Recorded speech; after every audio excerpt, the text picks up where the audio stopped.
Aujourd'hui, Christian Dehaye, euh, pour tout vous dire, bon, ça fait quelques années qu'on se connaît, on s'est notamment croisés au conseil municipal, on n'était pas du même bord, parce que j'étais dans l'opposition, il était dans la majorité jusqu'au dernier mandat. Ça n'a pas empêché qu'on puisse se voir, qu'on puisse discuter, et puis y compris créer des liens normaux. Qu'un adversaire, qu'un ennemi intime, c'est le Front National, donc Christian Dehaye n'en fait bien évidemment pas partie. On n'est pas d'accord sur tout, ça fait partie des choses. Il y a peut-être un point sur lequel on est d'accord, c'est un petit peu l'évolution de l'urbanisme et les méfaits actuels. Alors écoutez, c'est tout simple, et ben on va lui laisser la parole. Oui, bonjour, donc je m'appelle Christian Dehaye, je suis arrivé à Mantes dans les années 70, donc ça fait quand même pas mal de temps. Donc quand je suis arrivé à Mantes, je suis venu habiter la résidence Saint-Maclou. C'était joli, des beaux immeubles en pierre de taille. Mes copains m'appelaient le Petit Prince parce que c'était vraiment une très jolie ville. Et puis Mantes, à cette époque-là, était très jolie, les constructions, on avait de la pierre de taille. On avait un grand promoteur, la Sérine, qui a fait que du bourg. Vraiment, Mantes, c'était une ville bourgeoise, c'était une ville bourgeoise. Et puis là, je me rends compte que depuis une dizaine d'années, tout évolue, mais pas vraiment dans le bon sens. Je trouve que notre ville ne s'arrange pas au niveau architecture. J'étais entrepreneur, j'ai travaillé chez un promoteur, donc je ne parle que ce que je connais. J'ai rien contre la mairie, ils font des choses formidables et tout. Moi, je parle d'urbanisme. Et quand je vois aujourd'hui ce qu'on fait, il suffit de venir de Monte-la-Ville, de rentrer dans la rue Porte-au-Saint, il n'y a pas de lumière, c'est triste, une architecture froide, de bureaux, quand on arrive, tout à fait par hasard, je suis rentré de Mantes, la gare Saint-Lazare à Mantes. Quand on arrive en voie ferrée à la hauteur de Mantes Station jusqu'au centre-ville, à droite, c'est des bureaux, c'est des immeubles avec une architecture froide, dure. C'est pas les gens qui ne s'arrêtent pas à Mantes, qui vont à Deauville et puis qui regardent, c'est pas une belle ville, quoi. C'est pas joli. Et bon, c'est vrai qu'ils ne voient pas la collégiale. Donc ça me contrarie énormément. Ça me fait d'autant plus peur qu'actuellement on parle du quartier de la gare. Et quand je vois qu'actuellement on a déjà des immeubles qui construisent, on en a un qui est à l'angle de la rue Pierre Toutain et boulevard du Maréchal Charles. Et c'est drôle parce que cet immeuble qui est en finition, là, il est accolé à trois immeubles qui ont été construits dans les années 70, puisque je voulais acheter là-bas.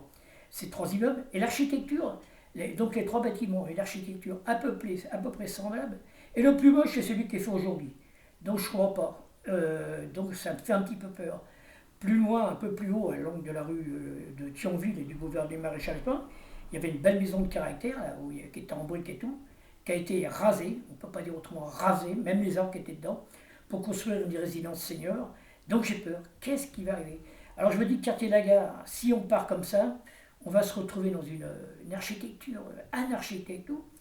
Moi je dis qu'actuellement, il faudra arrêter tous les permis de construire, ou les mettre en suspens, arriver à mettre tout ça sur une maquette, sur un plan d'ensemble, regarder l'architecture, faire une maquette éventuellement qu'on expose à l'agora, j'en sais rien, où chaque promoteur doit s'inscrire dans un ensemble. Autrement, on va à l'anarchie complète.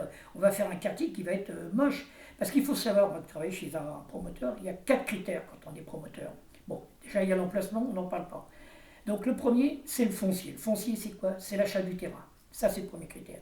Deuxième, le prix de construction, c'est-à-dire les immeubles. Troisième, c'est la couverture des frais généraux et de la marge du promoteur. Et quatrième, c'est le prix de vente. Le prix de vente, ça ne peut pas bouger. Le foncier, ça ne peut pas bouger. La marge et le bénéfice, le promoteur, il ne tapera jamais là-dessus. Qu'est-ce qui reste au milieu? Le pôle construction. Alors forcément, c'est tellement réduit, tellement réduit. Qu'est-ce qu'on fait? On ne va pas faire d'architecture, on ne fait pas du beau, hein. On fait du rentable. Allez, on va dire, on a 2000 € du mètre carré pour construire. Donc c'est pas beau, c'est pas beau, c'est de l'architecture froide avec des menuiseries. J'ai regardé l'immeuble qui est en train de se faire, des menuiseries en PVC qui viennent de Pologne. C'est pas beau la ville. Donc je dis il faut se calmer, faire les choses calmement, réfléchir. Nous les montés, moi je suis là depuis 50 ans, j'ai plein de gens autour de moi, des vieux montés. Il faut qu'on soit concerté, qu'on voit, c'est notre ville, on va transmettre ça à nos enfants. On ne peut pas laisser tout ça, on ne peut pas en vouloir à la mairie. Ils sont pris dans un circuit, dans un marasme complet. Mais je ne vais pas revenir contre les promoteurs, mais on a tous les moyens de faire les choses sérieusement. Les promoteurs, le promoteur qui est à côté, il habite à Nantes et l'architecte est de Nantes. Qu'est-ce qu'ils en ont à foutre de la ville de Mantes? Il faut arrêter ça, et ça va être tout ça. Il va nous arriver tous les gros promoteurs de Paris, les entreprises qui viennent de Paris. Les gars ne sont pas là pour faire du beau, ils sont là pour faire du pognon. Donc, je pense, ce qui me met en colère, c'est Il faut faire les choses calmement. Cool, cool, cool. On regarde. La rue Franklin Roosevelt, tout le monde est en train de préempter de tous les côtés.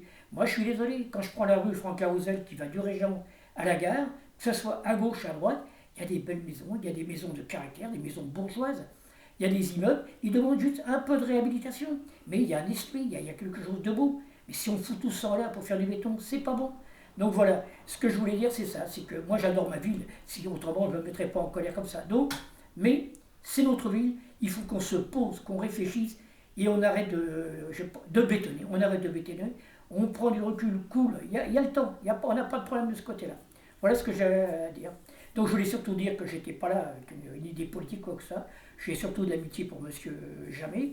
J'aime bien la mairie, j'aime bien tout le monde, j'aime bien Monsieur Coignet, mais je suis monté depuis 50 ans, peut-être plus, même parce que je venais traîner à Mende quand j'étais gamin. Je suis monté, je veux que ma ville reste belle, parce qu'elle est belle. Voilà ce que j'avais à dire. Merci Christian. Écoute, merci pour tout ce que tu viens de nous dire. Et puis, de temps en temps, si tu m'invites, je reviens boire un café régulièrement. Et puis, c'est avec beaucoup de plaisir. Merci beaucoup. Au revoir Christian.